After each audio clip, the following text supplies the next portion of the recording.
Hi, my name is Amanda, and today I will be exploring the moralities of the characters in Victor Hugo's epic novel, Les Misérables. Actually, only the first book, Fantine, because the whole thing is like 12,000 Bible pages long. And of course, I wouldn't expect you to know the whole story, so I'm going to tell it to you. Once upon a time, there was this guy named Jean Valjean. He stole a loaf of bread and got caught, and then the uptight Paris police were like, 4 years in jail. And he was like, how about no? 24601, which is Valjean in prison lingo, tries to escape, but he gets caught 3 times, adding 15 years to his sentence total. Harsh. So once Valjean is finally free, well, except not really, he's on parole, which is kind of like saying, you're not in trouble, but you have to stand in the corner for the rest of your life. Yeah, sorry. He moseys his way on down to the Bishop of Dean's place. The bishop is this super cool dude who's all about loving other people, and he invites Valjean to stay with him, which makes him all emotional, and then he saves his soul for God, which you'd think would make Valjean happy, but he still almost kills the bishop in the middle of the night. Instead, thankfully, he climbs through the window with the bishop's silver set.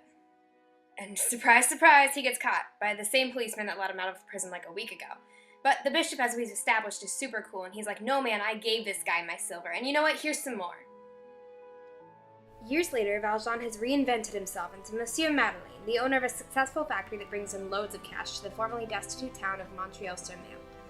All the citizens here think he's pretty awesome and elect him mayor, but Valjean remembers his pride and keeps to himself most of the time. Working at one of his factories is this girl named Fantine. Fantine used to be a wealthy, carefree, gorgeous hottie who ran around with a guy named Tolles. Spoiler alert, he's an enormous douchebag.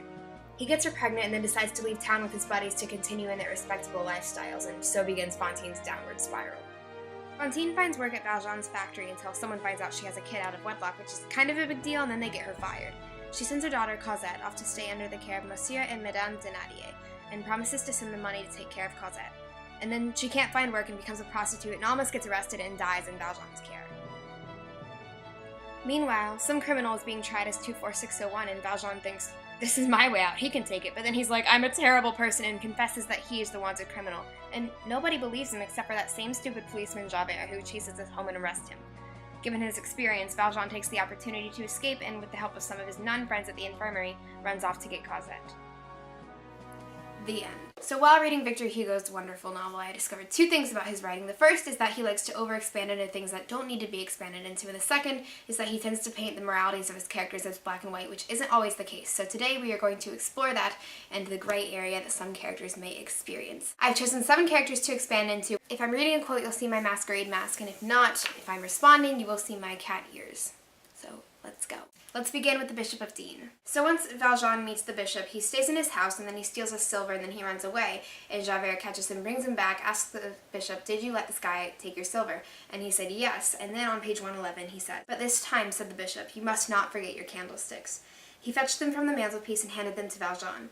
The 2 women watched him do so without seeking by word or look to interfere. The biggest problem I have with the bishop is that his sister's favorite thing in the entire world was her set of candlesticks. The only lavish thing that the bishop ever let his sister and his housemaid have was their candlesticks, and he gave them away.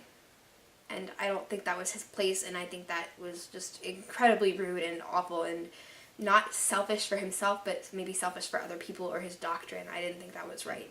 So later on, once Valjean takes another identity, they find a prisoner and they think he's Valjean, and they're going to basically prosecute him for all the crimes that Valjean committed while he was in prison. And at first Valjean is going to let it happen, and then he feels really guilty about it. On page 215, Victor Hugo says, the course of duty glared at him as though the words were written in letters of fire. Stand up and say your name. The scariest thing to do sometimes in life is to own up to who you are and take responsibility and pride in yourself and say, you know, that this is me and I did that and it's my fault. We see that similarity again with the Christ figure of Valjean is realizing that no matter what he does, people are not going to see him as the wonderful man that he really is inside. They're going to see him for the things he's done in the past, and you know, the same thing with everybody else, and that's one of the things that he has to learn to be as good a Christian as he wants to be, is that he can only be held accountable by God.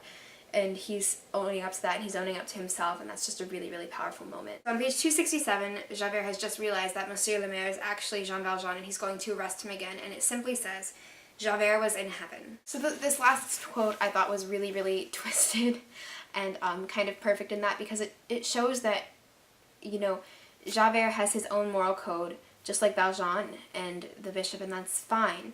but it's also saying that Javert has his own idea of what heaven is like and what salvation is like, and he's reached it. And I mean, that's kind of scary that his heaven is to throw someone else under the bus, but at the same time, that's his viewpoint. We can't point out a flaw because that's where he's saying, that's where his whole mission is. And he's reached it, and so he's doing what he thinks is right. A beautiful description of the character Fantine, and a lot of young women actually, is on page 125, and Victor Hugo says, Fantine worked in order to live and presently fell in love, also in order to live. So just as like so many fans of the plays and the movies and the books pass off Javert as being completely, awful and just demonistic, they also think that Fantine is perfect, and she's not. She was so blind that she fell in love with this guy, and she put her whole investment of life into him. I mean, we have to blame him because he was the reason he screwed her up really bad, right? But he never promised that he was going to be there the whole time. There's a lot of them talking about how it wasn't going to last forever, and she was the only one in her group of friends they were all dating that believed it was going to last forever, and that was her fault, that she was so naive about it when people were telling her to her face. I mean, so in that way, she's kind of guilty of her own downfall, even sad and tragic as it is. Once Fantine is fired from the factory, she blames Valjean for that and for everything that happens to her after and the way her life's turned out.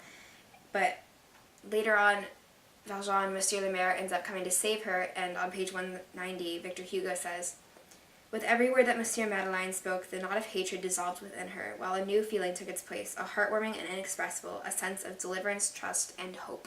We say that the Bishop and Valjean and Fantine are good characters, and the other thing that this quote says is that she finally found love and compassion. That's the consistency between all the good characters, is that they all have love. And then of the Thénardier's children, Victor Hugo says on page 153, since Madame Thénardier ill-treated Cosette, Eponine and Azima did the same, imitating their mother as children of that age commonly do. If the Madame really loved her children, she would be raising them to grow up in the world where they could cooperate with other people and make a successful life for themselves.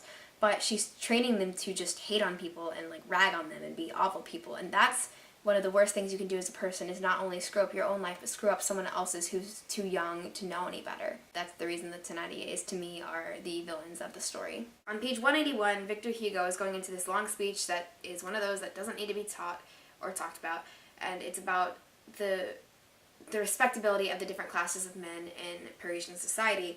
But I liked it because of the last little sentence it has, and it is, there is a class of young men who squander an income of 1,500 francs in the provinces as much as their peers in Paris squander an income of 200,000. They belong to the great species who never worked or served any great purpose or did any great harm. Monsieur Felix Tourmalès, had he stayed in the provinces and never come to Paris, would have been one of these. So I agree with the idea that Victor Hugo says that Felix Tourmalès has contributed zero to society.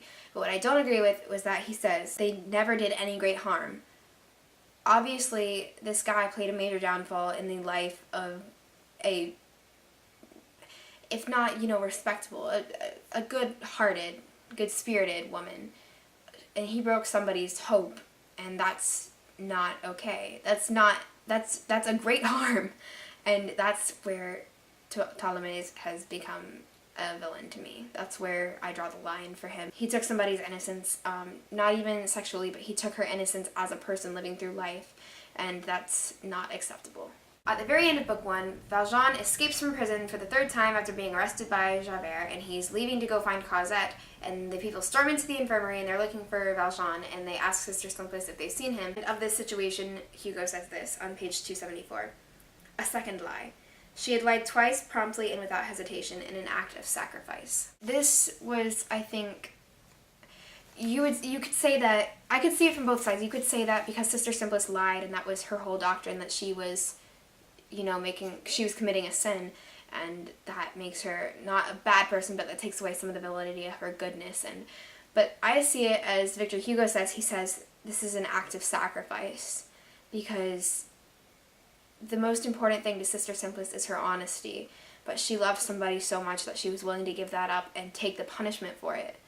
And I don't know if that would count, honestly, if that counts as a bad act or a good one, because she did it in the mind of taking the blame for it and letting someone else have it, and that was really, really just special to me. And I thought, that just goes to show how amazing a person she is. So I just really love Sister Simplice. After having read Les Misérables, my major thesis is that the difference between what we call a good and a bad character comes from whether or not they have love and compassion in their life. It may come from other people, they might have started it within themselves, it was probably a change somewhere we're on, but they have it, and that's what makes them good, because they're contributing to other people's lives. And just the same, bad characters aren't always evil. They might be doing what they think is right, and it's all about the moral code. But if you don't have the compassion, you're not doing anything any good, not even yourself. If you're on YouTube, please like and subscribe and comment down in there, and I will read all your stuff. If you're not, thank you for watching. I know it is a long presentation. I highly suggest you read the book. I will be finishing it eventually. Thank you so much. Bye.